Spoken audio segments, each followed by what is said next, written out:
ভালো আছো? ভালো আছি, মন্দ আছি, খেয়েছি কি খাই না, এসব আলাপচারিতা করার সময় নেই। আমার কাছে time is money and money is time. যে কাজের জন্য আমরা এসেছি সেটা নিয়ে কথা বলি। আপনার মেয়ে অতসী আমাকে ভালোবাসে, আমাকে বিয়েও করতে চায়। সোনার উপর আন্টি দিয়ে এঙ্গেজমেন্ট করবো আমি। লেই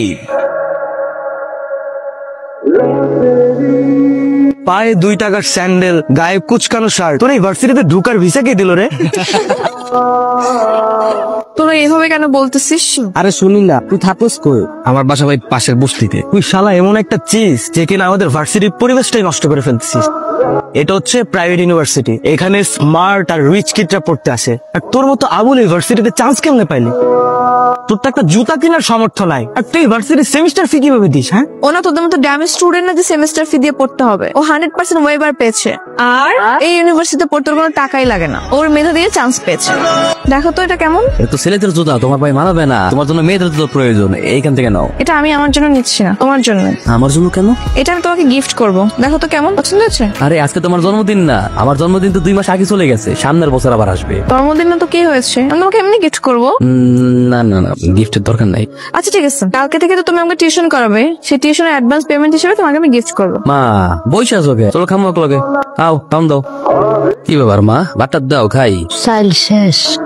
শোনো, আমি নতুন একটা টিউশনই পাইছি, ওই টিউশনেতে আমি অনেক টাকা পাবো। আল্লাহর রহমতে টিউশনে টাকা পাইলে আমাকে পুরো মাস চলে যাবো, টেনশনের কিছুই নেই। কি করছো? এই যে ডিনার করতেছি। কি খাচ্ছো? এই কি খাচ্ছি? কি বলা যাবে না? না না, বলা যাবে না কেন? গুড়মুড়ি, আমি রাতে গুড়মুড়ি খাই। তুমি তো আনইজি ফিল করতেছো কেন? আমরা তো ফ্রেন্ড। আঙ্কেল আসসালামু আলাইকুম। অতসীর মা ছেলেকে। ও তো অতসীর বন্ধু। অতসীর বন্ধু মানে? বস্তিটার ছেলে অতসীর বন্ধু হয় কি করে?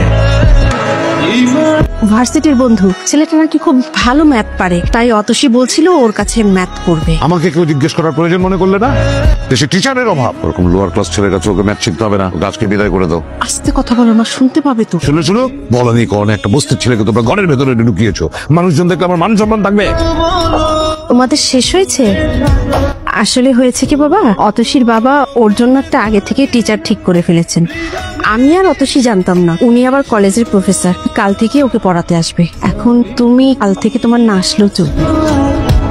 মা, আমি কার কাছে পড়বো কি না পড়বো তাতে কি আমার কোনো মতামত নেই। তোর বাবা তো আগে থেকে বলে ফেলেছে, তাই না? আর যদি আগে থেকে না বলে ফেলতো তাহলে ওর কাছেই তুই পড়তেই কোনো সমস্যা হতো না। ঠিক আছে, কোনো সমস্যা নেই, আমি কালকে থেকে আর আসবো না।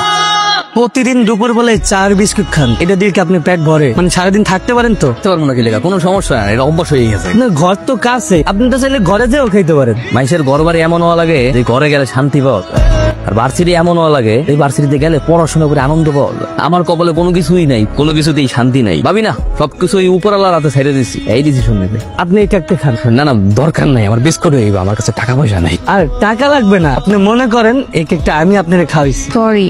সরি কেন? আমি জানি কালকে তুমি বাবার কথাগুলো শুনে ফেলেছো, আর হয়তো কষ্টও পেয়েছো। না না, কোনো সমস্যা নাই, আমি কোনো কিছু শুনি নাই। আমি যেহেতু তোমার কাছে খুব ভালো ম্যাথ বুঝি, তা আমি তোমার কাছে শিখবো। কালকে থেকে আমি তোমার বাসায় গিয়ে শিখবো। কি শিখাবা? আমার বাসায় তো ওই পরিবেশ নাই। তো সমস্যা কোথায়? তুমি যদি ওরকম পরিবেশে পড়ে ইউনিভার্সিটি টপার হতে পারো, তাহলে আমি কেন পারবো না? আর পড়াশোনা করতে পরিবেশ দরকার হয় না, নিয়ত দরকার।